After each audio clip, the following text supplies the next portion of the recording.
Radial tunnel syndrome और tennis elbow, ये दोनों बहुत ही कंफ्यूजिंग टर्म्स हैं जो कई लोग इंटरचेंजेबल यूज करते हैं, जो कि बिल्कुल अलग है। मैं आज ये इस वीडियो के दौरान बताऊंगा कि रेडियल टनल सिंड्रोम और टेनिस एल्बो में क्या फर्क है। अगर हम अपनी एल्बो को देखें तो ये जो अंदर वाला पार्ट होता है इसको हम मीडियल एपिकोंडाइल बोलते हैं, और ये जो बाहर वाला पार्ट होता है इसको हम लेटरल एपिकोंडाइल बोलते हैं। तो पहली चीज जो है, tennis elbow basically repetitive movement of the elbow in a particular manner, या फिर कोई भी स्ट्रेस, कोई भी ऐसी एक्टिविटी जो इस पार्ट पर स्ट्रेन डालती है, जिसको हम लेटरल एपिकोंडाइल बोलते हैं, वो इस टेनिस एल्बो को कॉज करती है। बेसिकली इस पर्टिकुलर लेटरल एपिकोंडाइल के आसपास का और जॉइंट के आसपास का रीजन के एक्यूट इन्फ्लेमेशन को टेनिस एल्बो बोलते हैं। अच्छा, अब हम आते हैं रेडियल टनल सिंड्रोम में। तो रेडियल नर्व जब पीछे से आगे आती है तो यहाँ पर इस लेवल से इस लेवल के बीच में सुपाइनेटर मसल होती है, उसके अंदर से जब गुजर रही होती है, इस पर्टिकुलर एरिया में ये जो टनल होती है, इसमें रेडियल नर्व पर प्रेशर आने की वजह से जो कंडीशन बनती है उसको हम रेडियल टनल सिंड्रोम बोलते हैं। तो आप साइट देखिए,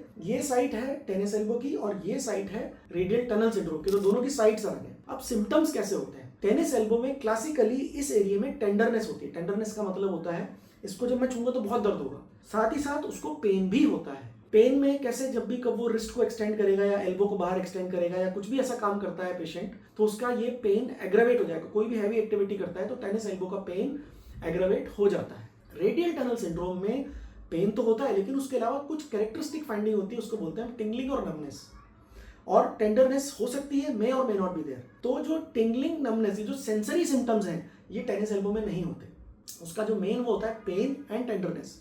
साथ ही साथ रेडियल टनल सिंड्रोम में अगर फ्यूचर में प्रेशर ज्यादा बढ़ जाता है, कई बार मोटर सिम्टम भी आ सकते हैं और रिस्ट की वीकनेस भी हो सकती है। तो पहली तो लोकेशन, टेनिस एल्बो बहुत थोड़ा ऊपर होता है, रेडियल टनल सिंड्रोम थोड़ा नीचे होता है। दूसरा, नेचर ऑफ पेन, इसमें tingling numbness, radial tunnel syndrome में टिंगलिंग नमनेस या वीकनेस ऑफ रिस्ट हो सकती है, जबकि टेनिस एल्बो में यहाँ पर पेन और टेंडरनेस होती है। रेयरली, बहुत ही रेयरली, आसपास के इन्फ्लेमेशन की वजह से थोड़ी बहुत टिंगलिंग नमनेस इस रीजन में हो सकती है, otherwise it is not classically seen. तो ये लोकेशन, उसके सिम्टम और उनका ट्रीटमेंट। देखिए, रेडियल टनल सिंड्रोम एक सर्जिकल कंडीशन है जो किसी प्रेशर से हुई है, जबकि टेनिस एल्बो एक डिजेनरेटिव कंडीशन है जो कि किसी बिकॉज ऑफ रिपीटेटिव यूज की वजह से हुई है। तो दोनों का ट्रीटमेंट अलग है। टेनिस एल्बो का ट्रीटमेंट यूजुअली कंजर्वेटिव होता है, मेडिसिन, रेस्ट एंड ये सब चीजें देकर उसको ट्रीट किया जाता है। जबकि रेडियल टनल सिंड्रोम में कई बार अगर मोटर सिम्टम आ गया, यानी पेशेंट का रिस्ट ड्रॉप हो गया है, उंगलियां नहीं उठा पा रहा है, घुटा नहीं उठा पा रहा है, तो हमें सर्जिकल इंटरवेंशन करना पड़ता है। हम ये मान के चलें कि एक तरह की कंप्रेशन न्यूरोपैथी है